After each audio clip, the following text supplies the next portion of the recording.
Hello everyone, welcome back to my channel.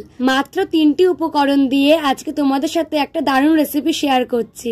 এটা হচ্ছে কাঁচা আমের জ্যাম বা জেলি। আর এই জ্যামটা কিন্তু তোমরা একবার করে রাখলে অনেক দিন পর্যন্ত খেতে পারবে। চলো তাহলে রেসিপিটা শুরু করি। প্রথমেই আমি এখানে একটা বড় সাইজের কাঁচা আম নিয়েছি এবং এটাকে খুব ভালো করে ধুয়ে এখন ছাড়িয়ে নিচ্ছি। এই আমটার ওজন তাও 300 থেকে 350 গ্রাম মতন হবে। পুরো আমটা খুব সুন্দর করে ছাড়ানো হয়ে গেছে। এবারে আমি এটাকে একটা গ্রেটারের সাহায্যে গ্রেট করে নেব।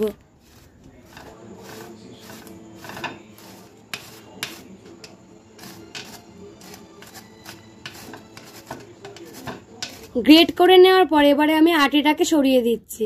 দেখো, গ্রেট করার পর কিন্তু বেশ অনেকটাই আমটা বেরিয়েছে। এবারে গ্যাসে আমি একটা কড়াই বসিয়ে দিলাম এবং এতে দিয়ে দেবো বেশ খানিকটা জল।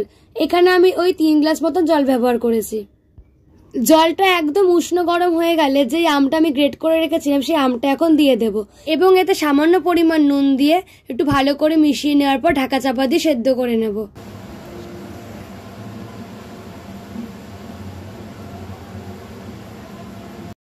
প্রায় 10 মিনিট পর ঢাকাটা তুলে দেখলাম আমটা বেশ ভালো মতনই সেদ্ধ হয়ে গেছে। দেখো, ঠিক এতটাই সেদ্ধ হতে হবে।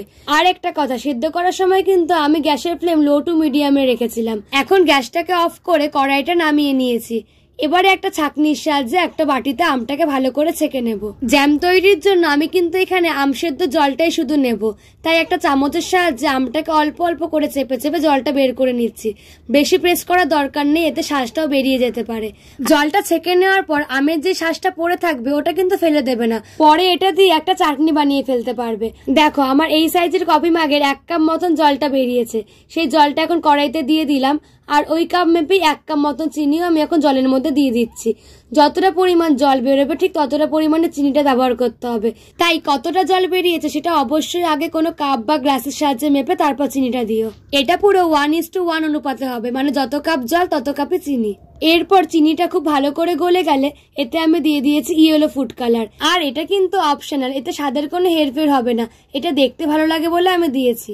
ফুড কালারটা ভালো করে মিশিয়ে নেওয়ার পর আমের জ্যামটা ঠিকঠাক হয়েছে কিনা সেটা দেখার জন্য একটা কাচের বাটিতে অল্প একটু নিয়ে সেটাকে ঠান্ডা করে নেব। আর এখন আমি এর মধ্যে সামান্য বিট নুন দিলাম। ঠান্ডা করে নেওয়ার পর কাচের বাটিটা থেকে দেখো জ্যামটা কিন্তু সরে যাচ্ছে না।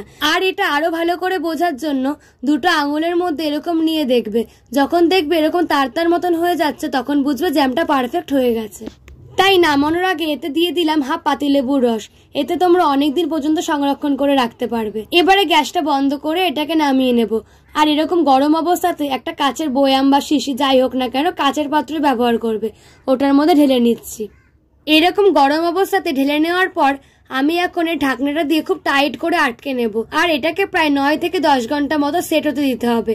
আমি যেহেতু রাতে বানিয়েছিলাম তাই ওভারনাইটই রেখে দিয়েছিলাম। আর হ্যাঁ, রুম টেম্পারেচারেই কিন্তু রাখতে হবে।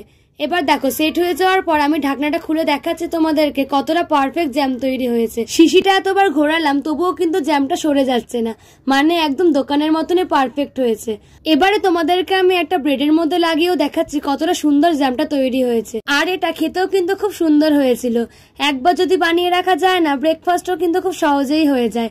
জ্যাম পাউরুটি তো খাওয়াই যায়, ব্রেকফাস্টে বেশ ভালোই লাগে। তাই অবশ্যই একবার বাড়িতে এইভাবে বানিয়ে দেখো, সবার নিশ্চয়ই খুব ভালো লাগবে।